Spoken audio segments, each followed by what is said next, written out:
17 horas con 19 minutos, empezamos este espacio de entrevista y damos la bienvenida a nuestra invitada, Dolores Gandulfo, integrante de la Conferencia Permanente de Partidos Políticos en América Latina. Va a ser observadora internacional del proceso electoral ecuatoriano. Bienvenida, Dolores, te saluda Patricio Peralta. Hola Patricio y hola a toda la audiencia de Pichincha. Gracias por aceptar esta invitación. Empecemos. Primero, una primera reflexión con respecto a lo que ha sido este proceso electoral en estos últimos días, que han tenido varios cuestionamientos por parte de diferentes actores políticos. Bueno, en primer lugar, nosotros desde el Observatorio Electoral de la COPAL, que como bien decías es la Conferencia Permanente de Partidos Políticos de América Latina y el Caribe, venimos observando el proceso electoral ya desde hace mucho tiempo. Nosotros obviamente monitoreamos todos los procesos electorales en la región, por lo tanto, este es un proceso que vimos con mucha conflictividad desde sus inicios, ¿no? De casi cuando arrancó el cronograma electoral.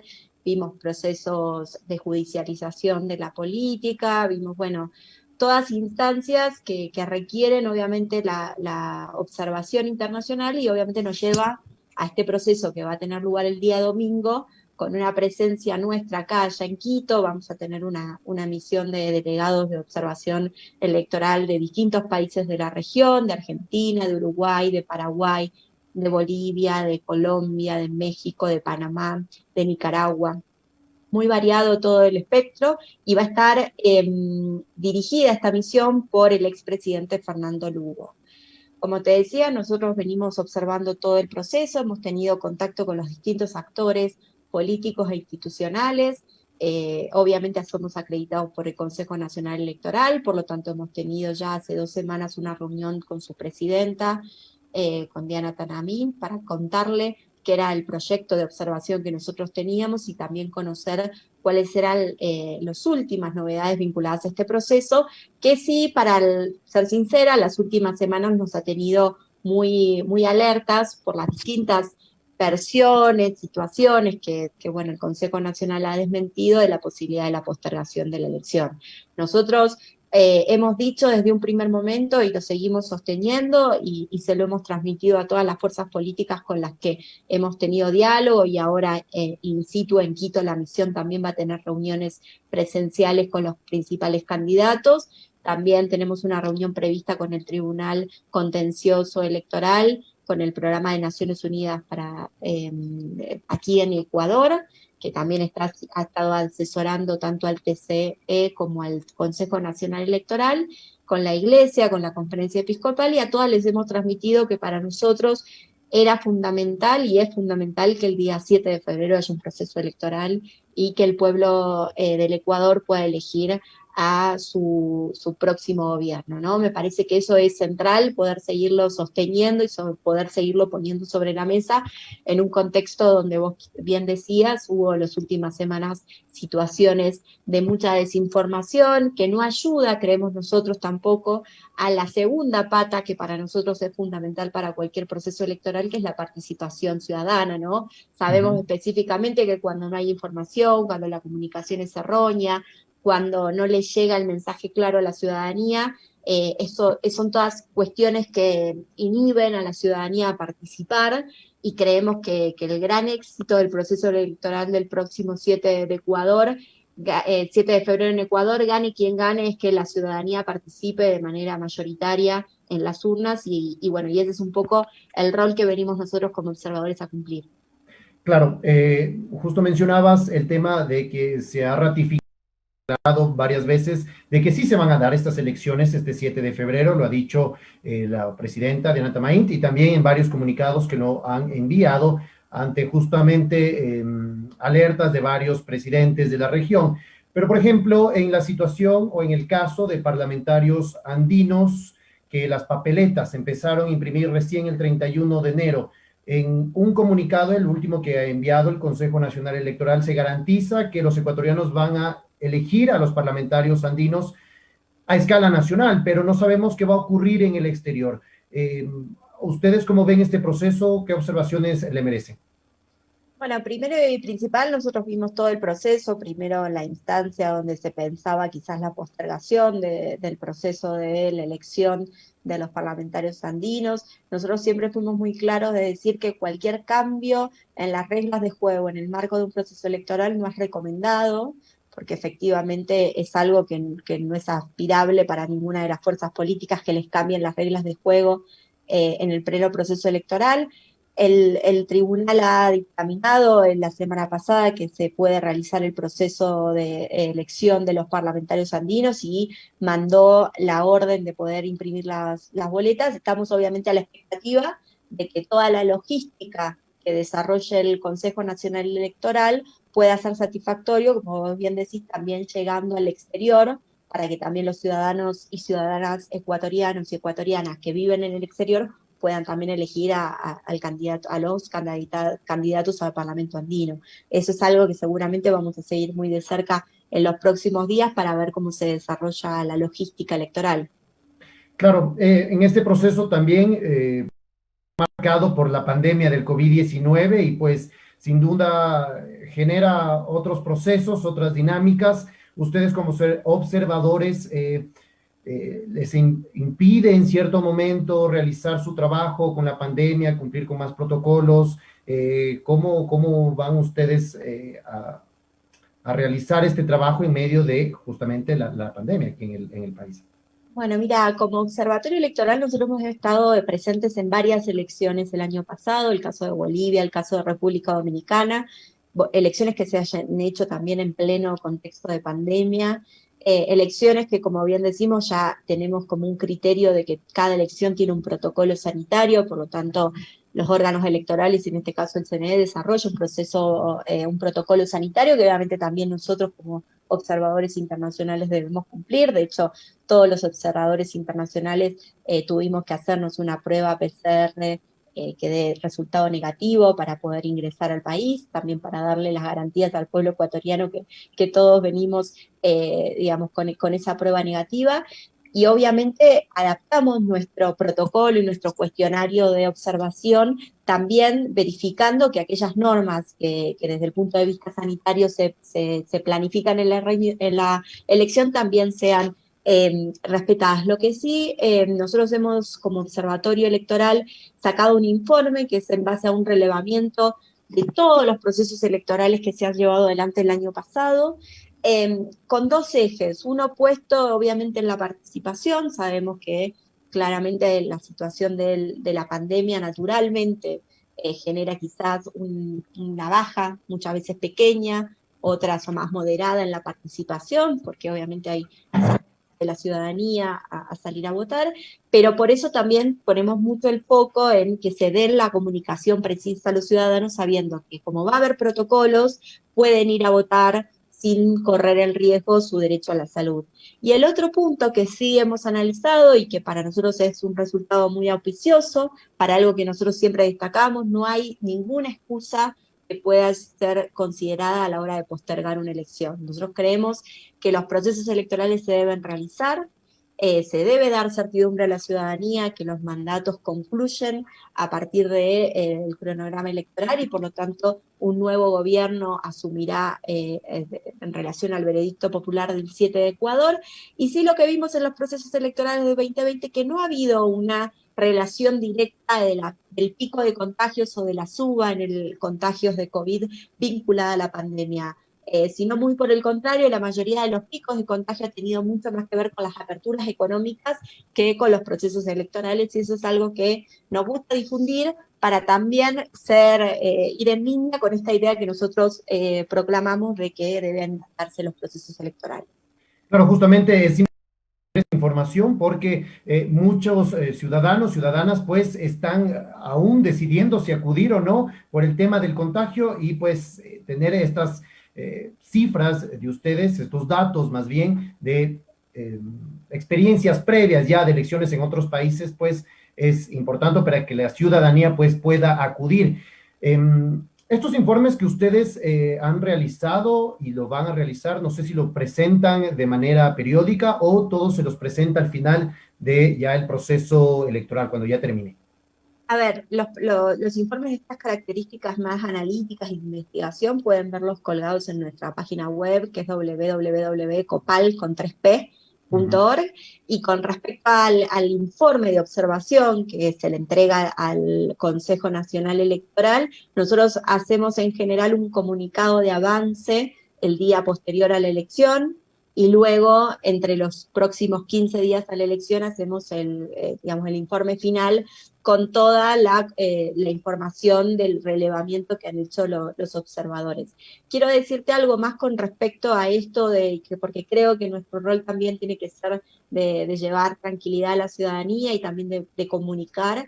Yo quiero advertir que cuando nosotros vemos los procesos electorales, sí, obviamente uno tiene que tener mucho cuidado cuando cumple un rol en el proceso electoral, cuando es autoridad en una de las juntas receptoras de votos o cuando es representante de una fuerza política, de tener mucho control de la sanitización, del cuidado personal, del distanciamiento, porque claramente son muchas horas que pasan durante el proceso electoral, pero los ciudadanos y ciudadanas, el hecho de ir a votar no es muy distinto de cuando va a un comercio a hacer sus compras. Digo, me parece que hay que también desmitificar un poco esta idea de que cuando vaya a votar uno se va a encontrar con mucha gente. O sea, los protocolos están dados para que haya distanciamiento, para que cada una de las personas pueda ir a votar.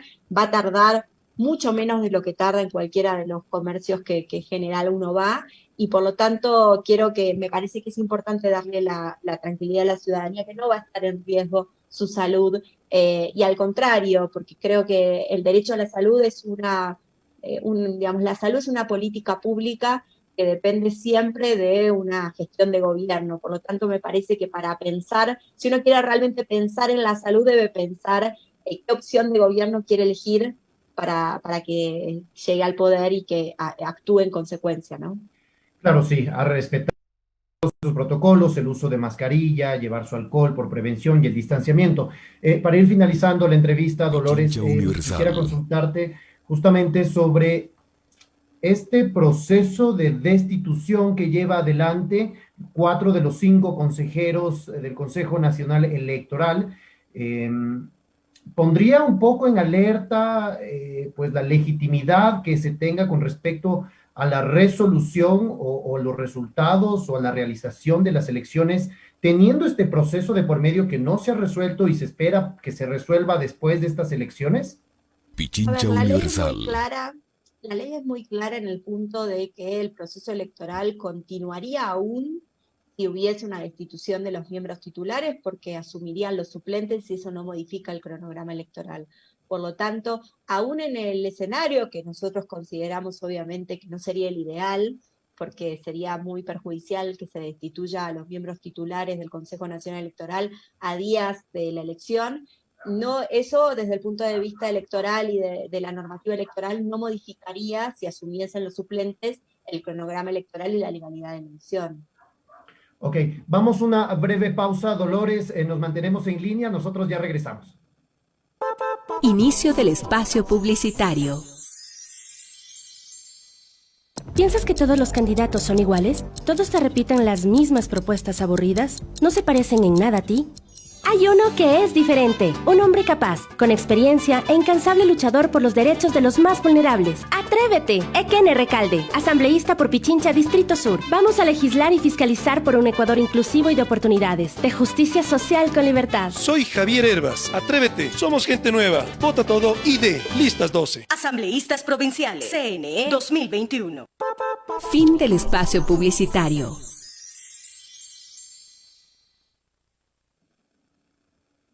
Punto Noticias. 17 minutos, continuamos este espacio de entrevista con Dolores Gandulfo, integrante de la Conferencia Permanente de Partidos Políticos de América Latina, COPAL, quienes van a ser son observadores en este momento internacionales del proceso electoral. Para terminar, Dolores, una última reflexión con respecto al comportamiento de los políticos, de los movimientos políticos, sobre esta denominada campaña sucia que justamente en estos últimos días que quedan de campaña electoral se da. Bueno, a ver, primero y principal, lamentablemente en los procesos electorales en América Latina no es una novedad ni la campaña sucia, ni las noticias falsas, y creo que en ese sentido, obviamente desde nosotros, desde la COPAL, es plantear a la ciudadanía que siempre chequee las informaciones. Uno, obviamente, como ciudadano y ciudadana a veces no tiene el tiempo porque tiene otras responsabilidades, pero bueno, siempre recomendamos que cuando uno vea una noticia, trate de ver si otros medios la ratifican, si es una noticia que efectivamente tiene, digamos, tiene información que pueda realmente legitimar el titular, porque muchas veces a veces vemos una noticia que marca un titular y que después en el desarrollo del artículo no tiene ninguna nota clara sobre qué implica lo que se está diciendo, y por lo tanto me parece que uno tiene que tratar de sacar ese velo de las campañas sucias y tratar de ver cuáles son las propuestas de los candidatos y las candidatas para poder efectivamente emitir su voto con información. Siempre el lema es votar informado, ¿no? Siempre poder tener la información precisa y no dejarse guiar por los comentarios, por los WhatsApp que uno recibe, que sabemos que en los WhatsApp siempre llega mucha noticia y nunca se sabe el origen, y bueno, y buscar siempre poder refrendar esa información. Claro, respecto al sistema informático del CNE, en este proceso no se ha hablado mucho, no se tiene mucha información, pero ha sido sin duda una constante en cada proceso electoral, pues que se cae la página, se cae el sistema. Ahora en lo que han realizado la observación en estos días, ¿cómo ven al sistema informático en el país? ¿Garantizará transparencia? Bueno, a ver, primero y principal, nosotros siempre le planteamos al Consejo Nacional Electoral la necesidad de que, bueno, de que todas las fuerzas políticas puedan tener observadores, representantes para auditar los distintos procesos que se realicen, tanto del conteo rápido como de las distintas transmisiones. Creo que en ese sentido me parece relevante bueno, nosotros hemos tenido reuniones con, como les decía, el Programa de Naciones Unidas para el Desarrollo, que ha tenido una asistencia técnica, sobre todo en ese punto que vos planteás, vinculado al tema de evitar que se caiga el sistema y poder fortalecer los sistemas informáticos para poder dar las garantías, pero sí creo que lo ideal y lo fundamental, y es lo que nosotros transmitimos, es que las fuerzas políticas puedan acceder a los datos y por lo tanto tener las garantías de que, bueno, de que tienen a alguien observando ese proceso, ¿no? Claro, dentro de este respecto al tema de medios de comunicación, se prohibió o no se autorizó el ingreso, por ejemplo, de medios digitales, de periodistas de medios digitales a el centro de mando. Incluso se presentó una acción por parte de un colectivo para que se dé paso a que medios digitales también puedan acceder a este centro de mando de manera física y no a través de un link, que era lo propuesto por el Consejo Nacional. ¿Qué reflexión, qué connotación tiene esto de no permitir medios digitales en una era ya virtual, en medio de la pandemia? Bueno, sí, creo que hay una necesidad de no discriminar si los medios son digitales o otro tipo de medios, pues me parece que hoy, y la pandemia creo que puso en agenda ese tema, que casi todos los medios ya están, digamos, transfiriéndose hacia la digitalidad, ¿no? Creo que sí es necesario que, bueno, que el centro sea del modo que sea, no sé cuál es la especificidad que tiene cada una de las instancias, pero sí tratar de democratizar ese acceso y que el ciudadano se pueda informar por todos los medios. Creo que eso es lo más importante.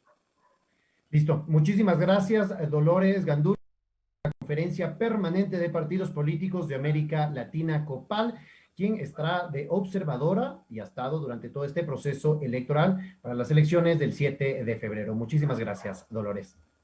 Un abrazo. Nosotros nos vamos a una breve pausa y regresamos con más de Punto Noticias, tercera emisión.